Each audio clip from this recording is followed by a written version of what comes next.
Well, good morning. It's good to be with you here. Yeah, ooh, that was like an emphatic good morning. Nice. All right, more of you need to go to the 9 a.m. service. Okay. Well, welcome to Rivers Edge Church. I'm excited to share with you this morning as we continue on in our journey through Ruth. If you need a Bible or a pen, the ushers are up here. If you just give a wave, they'll be happy to assist you and bring you whatever it is that you might need to help you be present here this morning. So I love that video we just watched. We picked it very intentionally, Ryan and I, as we were preparing for this. And part of that is because it explains a little bit of this word that Ryan introduced us to last week, a Hebrew word. For those that were here, I just want to see, anyone remember? Hesed. It's also on your notes, huh? Yes, so Hesed, this is sort of our working definition. This doesn't fully embody this word and what God is trying to communicate through this, but this is a working definition that we have. God's extraordinary loyalty and gracious devotion to those whom he calls his own. And so we'll discover as we go through the story of Ruth that we get a picture of God's Hesed being lived out and being shown in different ways. And so this morning we're going to take a look at that. I also love this video because it gave us the theme that we're using throughout this series, which is all in. All in. And I don't know about you, but when I think about all in, because when I was kind of coming of age, poker got really big, right? Texas Hold'em poker.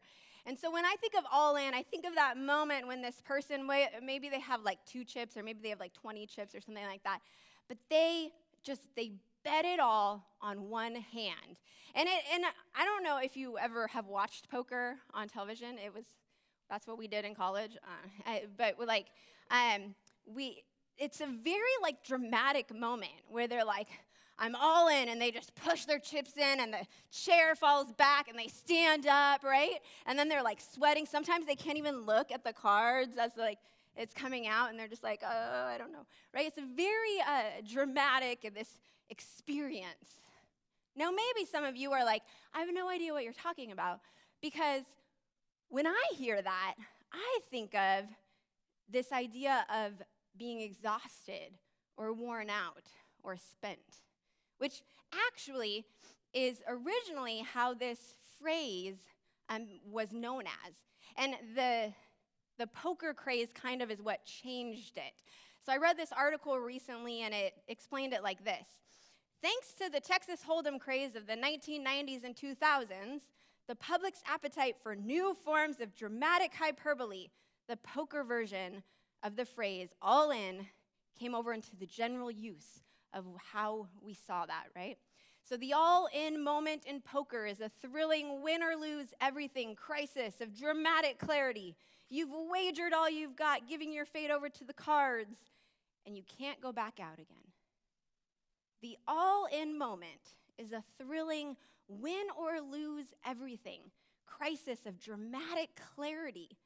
You've wagered all you've got, giving yourself over to something, and you can't go back again. So what does this mean for those of us here that would say, I'm a follower of Jesus, or I'm a Christian? What does it mean for you to go all in following Jesus, in pursuing a life with Jesus, in your faith, in your family, in your neighborhoods, in your decisions? What does it look like to go all in? Because the reality is there are places in our life that we don't want to go all in on. Am I right? So I don't want to have to go all in with my plans and my future and give you control of what is going to happen. I don't want to have to go all in with my money. Maybe like 10% of my money I'll like give to you, Jesus, but like you want control of all my money? What? Right? I don't want to have to go all in with all my relationships, right? I really like all these relationships. Oh, I know they're a little unhealthy for me, but no, I really like them, right? We don't have to give over that. Or maybe we don't want to have to give over a certain way of living, a certain lifestyle, what we know, what we're used to, what we just naturally are drawn to. We don't want to have to change that. Going all in with your life to follow Jesus, it is costly. It is costly, but it is so rich. It's so extraordinary. There's an adventure. There's a peace that can come with it. And just to prove that to you, we're going to look at this extraordinary woman who went all in. And her name was Ruth, if you haven't guessed that. And so we're going to look at this passage this morning. And I just want to give you a heads up because as we look at this, there's a lot there. There's a lot going on. There's a lot to digest. And we're not going to hit it all. So we are going to focus this morning, it'll make sense once I read it, on the two daughters-in-law, Ruth and Orpah. And then there's this other woman that we were introduced to last week, Naomi. Ryan's going to be back up next week, and he's going to share a bit more about Naomi. So we will get the fuller picture of this, just maybe not this morning. So don't freak out if you're like, what is going on, all right? All right, so we're going to start off Ruth, chapter 1, verse 6, if you want to read along with me. When Naomi heard in Moab that the Lord had come to the aid of his people by providing food for them, she and her daughters-in-law prepared to return home from there. With her two daughters-in-law, she left the place where she had been living and set out on the road that would take them back to the land of Judah. Then Naomi said to her two daughters-in-law, "Go back, each of you, to your mother's home. May the Lord show you kindness as you have shown kindness to your dead husbands and to me, and may the Lord grant that each of you will find rest in the home of another husband." Then she kissed them goodbye, and they wept aloud and said to her, "We will go back with you to your people." So just to do a little recap for you, so last week we talked about there was a famine in Judah, and so Naomi and her husband Elimelech went to Moab, and then Elimelech died, and then their two sons, married these two Moabite women, and then they died. And so Naomi was left. We hear she's this bitter, widowed woman, and she has these two daughters-in-law, and Naomi is in this foreign land, Moab. So she hears that God has provided food for his people again in Judah. And so she wants to go back, and so Ruth and Orpah, they start to go with her. But then she stops in this moment and tells them, "Okay, you know what? I want you guys to go back home. Go back home." And she gives them this blessing. "May the Lord show you kindness." Now that word kindness, this is that word we're talking about, hesed. And so really what she's saying is, may the Lord show you hesed. May God show you extraordinary loyalty and gracious devotion. Would you experience his steadfast love, kindness, mercy, favor, compassion, all these things that embody this word, hesed. Would you experience all these things? Because Naomi, she knows God's character, and she wants Ruth and Orpah to experience this. But she's like, that's not with me. So you need to go back so that you can experience this. But they're like, no, we're going to go back with you. So we continue on verse 11. Naomi said, "Return home, my daughters. Why would you come with me? Am I going to have any more sons who could become your husbands? Return home, my daughters. I am too old to have another husband. Even if I thought there was still hope for me, even if I had a husband tonight and then gave birth to sons, would you wait until they grew up? Would you remain unmarried for them? No, my daughters. It is more bitter for me than for you, because the Lord's hand has turned against me." At this, they wept aloud again. And then Orpah kissed her mother-in-law goodbye, but Ruth clung to her. "Look," said Naomi, "your sister-in-law is going back to her people and her gods. Go back with her." But Ruth replied, "Don't urge me to leave you or to turn back from you.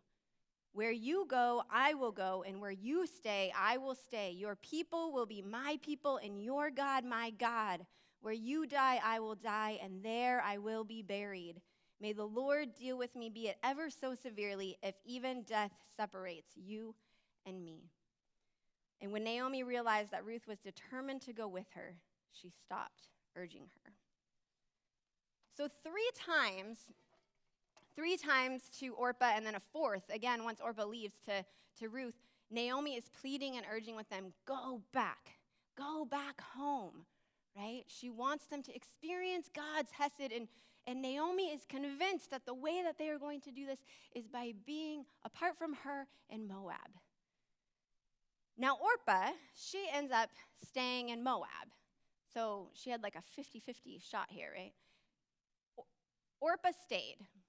Now, we can look at Orpah and kind of, especially when you compare her to Ruth, like be like, Orpah, we don't hear any more about her, so clearly she is not a good person, right? But in some ways, we can look at her and be like, good for you, Orpah. You followed your mother-in-law's wishes. You honored her by staying. That's what she was asking you to do. And really, you chose probably the best, better choice in when it comes to safety, security, knowing people, having all the expectations. That's a pretty smart choice to make, right? Can we fault people when they're making good, safe decisions? Well, when you look at Ruth, then I think sometimes we can. And Orpah's choice to go back to Moab really highlights how extraordinary Ruth was to stay. I love this quote that I feel like summarizes all of what is happening here from this commentary that Ryan and I are using throughout this series. He says, Orpah did the sensible, expected thing. Ruth did the extraordinary and unexpected. One may understand Orpah, one must emulate Ruth. So how do we emulate Ruth? How do we live like Ruth? That's what we're going to be looking at here. So Naomi, she spoke God's hesed over Ruth and Orpah. But hesed, it's not just this thing that is, it has to be lived out. And so Naomi speaks it over Ruth, and then Ruth lives it out and shows us what it looks like. And so we get to look at what does living out God's hesed look like? How does living like Ruth in this extraordinary way, what does that look like? So the first thing is being willing to abandon the apparently sensible and venture into the unknown. Being willing to abandon the apparently sensible and venture into the unknown. Ruth says, where you go, I will go, and where you stay, I will stay. When I think about this phrase, like where you go, where you stay, I'll stay, I feel like I say that a lot, like just to friends or family. I'm just like, yeah, wherever you want to go for dinner, or like, yeah, can we just stay at your house? We're going to be over in, Sonoma. We have a lot of friends and family in Sonoma. Can we just stay there for the night or something like that? But when Ruth is saying this, she is saying, can I stay there, which means, can I be there permanently? It means to lodge or to dwell with, to live with. It's not just this I'll just stay for a day, maybe two, sort of a thing. It's a very permanent choice. I'm staying here. So I think about this now. If somebody's like, hey, can I stay at your house tomorrow night? And I'm going to be like, stay. Can you define stay? Because there's this extraordinary woman, and she stayed a long time. Ruth, she gambled the security of the familiar for the uncertainty of the foreign. Her husband, her father-in-law has passed. Her mother-in-law seems all but helpful with how bitter she is, and her sister-in-law has gone back to Moab, yet she is willing to abandon and let go of the security and comfort that she knows and adventure into the unknown. It's an unknown land with new people, new customs, new language. It's a huge risk, a huge undertaking. She could experience rejection, suffering, ethnic prejudice. Let's pretend we don't know the rest of the story, right? She doesn't know. She went all in with the unknown.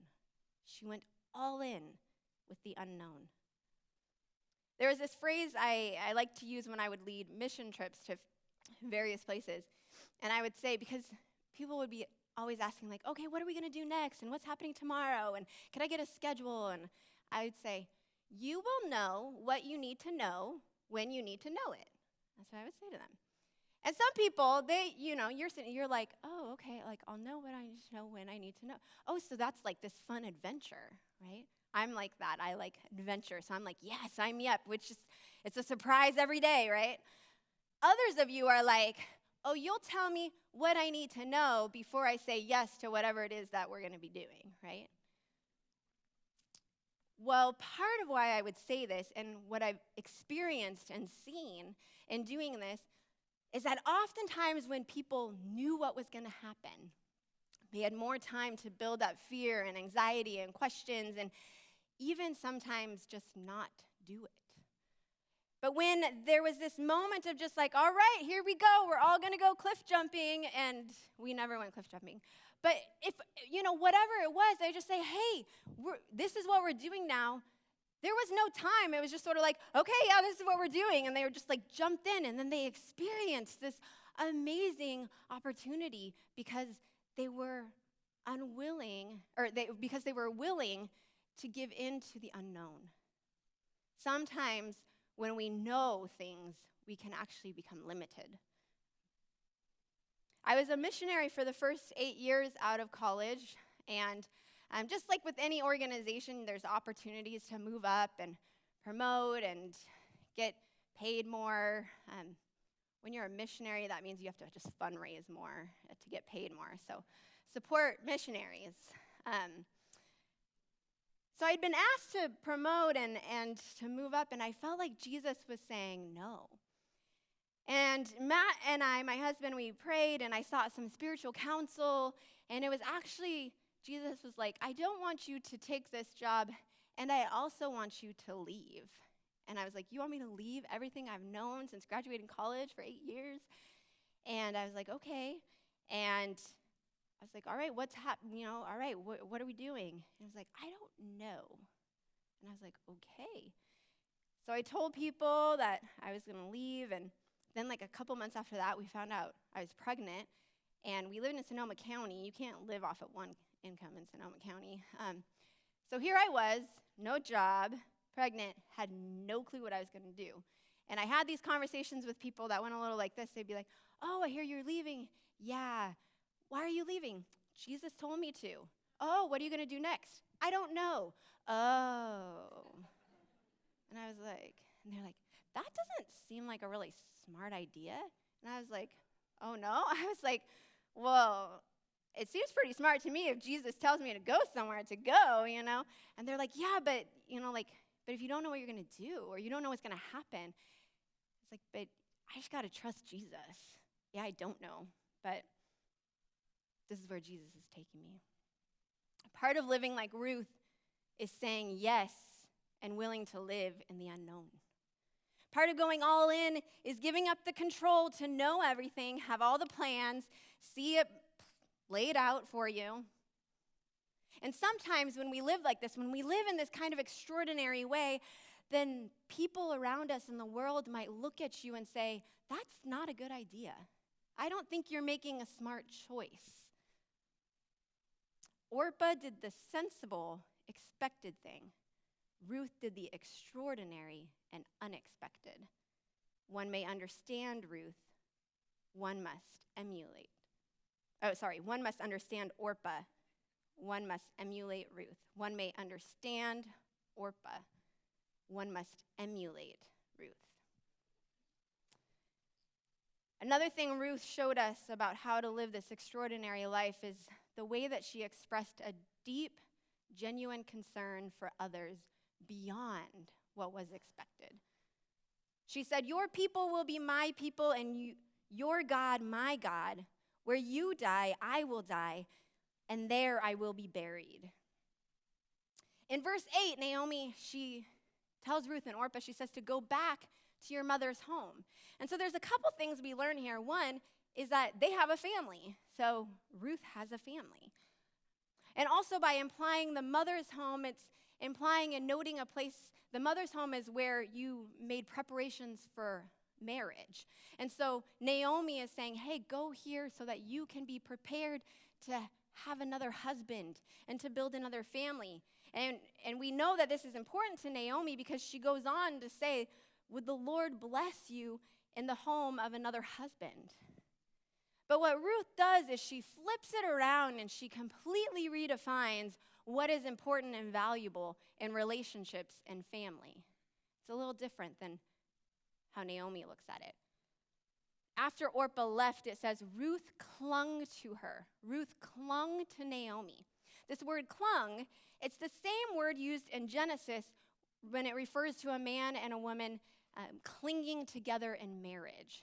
To cling means to stick with, to stay close. I think about like super glue, right? So you're close. It implies a deep affection, a loyalty towards another person, and it actually requires you to leave membership, to leave another place to be able to cling with and to be close with another person. You know, you think about super glue. You can't like be super glued in many places, right? That's what Ruth does. In this moment, she leaves her home, she leaves her family, she leaves the land that she knows to be with Naomi. Not for a man, not to pursue a life of marriage. In fact, Ruth, she takes marriage off the center, and she says that I'm going to show you what it means to be loyal and devoted and committed to people, to God's people. You can experience deep relationships and deep affection with people outside of marriage. Marriage isn't the end all be all. Loving and being devoted to God and to all of God's people is what we want. Ruth willingly chooses to give up marriage to a man to be with a widowed woman, to be with her mother-in-law. And not just for a little bit of time. She, like I said earlier, she said, where you stay, I will stay, meaning I'm going to be there permanently. But it could mean that I'll be there until you die. So that way, when Naomi dies, then Ruth can go back home. But by saying, where you die, I will die, and there I will be buried, Ruth is saying, this is no longer a temporary, permanent situation. This is a very permanent, forever, until death buried in the ground type of a commitment. It is a lifelong commitment to Naomi that she is making. There's a theologian and Pastor Greg Boyd who says it like this: love is about expressing the worth of another by what you're willing to sacrifice for them. It's about ascribing worth to another at cost to yourself when necessary. It's about ascribing worth to another at cost to yourself when necessary. Ruth chose to be with a bitter, widowed woman rather than bettering herself. It was costly for her. It wasn't just helping somebody move one time or giving them a meal one time, though I don't want to diminish when we serve people in this way. That's not the kind of deep love for people going beyond what expected that Ruth is showing us, though. I think about men and women and families who are called to serve and be missionaries in another country, that pick up everything that they know or they sell everything that they have to go be with people, learn a new language, be in another culture that is different than theirs so that they can love God's people and to know more of God's people. I think about people who earn a pretty good living, and rather than buying bigger and better and more, they think about how much do we really need to just live a good life and then donate the rest. I know people who live off of 20 to 30% of their income and then donate the rest of their income. I know people right here in our community at River's Edge where they have been faithfully loving people, giving of their time and their resources and money and taking phone calls and giving rides, not just 1 or 2 times, but people who've been doing this for 10, 20 years, giving faithfully. I think about Harmony Ministry, where they're caring for people that often get overlooked and forgotten, and they go and they visit, they pray, they bring meals, and not just one time, but again and again and again and again. There are ways that we can be sensible and safe in how we care for people that probably fit a little bit into the box that works for our lifestyle and our choices, where we don't have to give too much of ourselves. Well, part of going all in is being willing to let go of a certain standard and a certain way of lifestyle. Part of going all in is being willing to let go of relationships the way Ruth did to pursue God. One may understand Orpah. One must emulate Ruth. Ruth finishes up this speech that she gives her, the first words that Ruth speaks to us, by saying, "May the Lord deal with me, be it ever so severely, if even death separates you and me." This is Ruth proclaiming God as her own. She is saying, God, it is not my will, but it is your will. Not my will, but God's will. May the Lord do with me whatever that may be. And I find this just kind of crazy, because when you look at what is Ruth's experience of God thus far, maybe something with her husband before he died, maybe there was something there with him, but what we see is Naomi, who speaks God's hesed over her, but then she just kind of becomes this bitter woman. And yet, in the midst of that, Ruth has a faith conversion. That would be like the modern day term we would use, that she comes to faith. She has confessed that the Lord is my God, and her commitment to that involved a complete change in life. When we talk about that repentance, right, to completely turn, we get an example of Ruth doing that. She says, I was going this way in Moab, and now I am completely turning and going back to God's land in Judah with his people, and I'm claiming him as my God. I'm no longer following these pagan gods, lowercase g gods, pursuing the things that are not of God. She has a complete turn. And she does this with no strings attached. There's no promise. Nobody has been like, yeah, you're going to, you will have a family, a husband. You will be accepted. You will be loved. You will have safety, security. None of that is given to her. She just says, it's not about what I want. I am fully trusting you, God. Not my will, your will be done. We can't minimize the sacrifice and pain that this must have been for Ruth. It was costly. But whatever she knew, whatever she had heard, whatever was going on, she was willing to go all in. She was willing to bet her life, everything she knew, her family, the religious tradition she had, the familiarity. She was willing to go all in, venturing into the unknown, taking on an uncertain future in a land where she didn't know anyone, didn't know she would be accepted, and her companion was a bitter, childless widow. Ruth was extraordinary, and she lived out God's hesed. The call to live this life is not too far removed for us. In fact, it's the same call Jesus gave to his disciples, and it's the same call that he gives to us today. I'm going to read out of Matthew 10. Jesus says, anyone who loves their father or mother more than me is not worthy of me. Anyone who loves their son or daughter more than me is not worthy of me. Whoever does not take up their cross and follow me is not worthy of me. Whoever finds their life will lose it, and whoever loses their life for my sake will find it.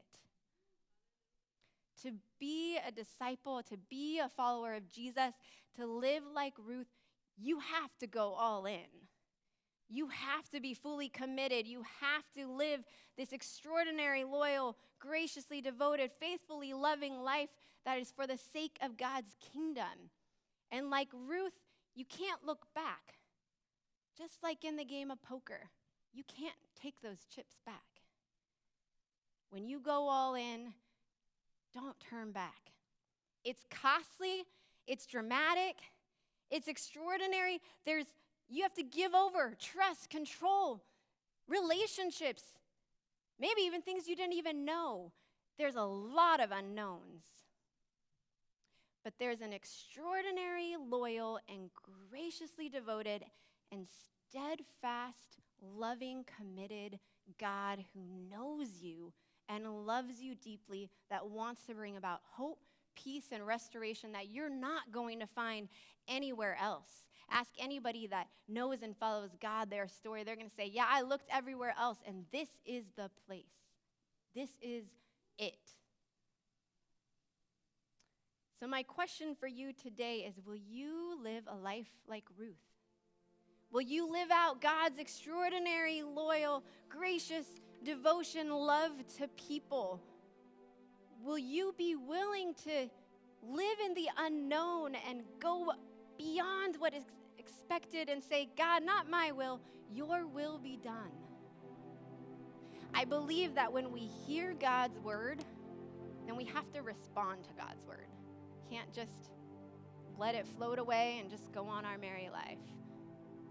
So my invitation to you this morning is to respond to God's word by choosing to live a life like Ruth, to live out God's hesed, to live a life of extraordinary loyalty, gracious devotion, and love.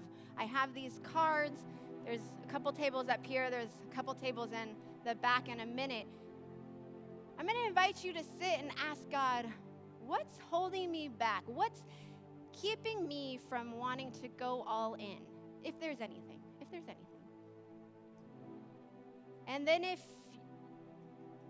you can give that over to God, and then God moves you to say, I want you to live like this for me, then I'm going to invite you to go pick up one of these cards. On one side, it has Hesed, and on the other side, it has our working definition. Had I done this maybe sooner, but you have to order things in advance, then I probably would have added something about God's steadfast love. Live out God's extraordinary loyalty, gracious devotion, and steadfast love. So feel free to use a Sharpie and add in more words there.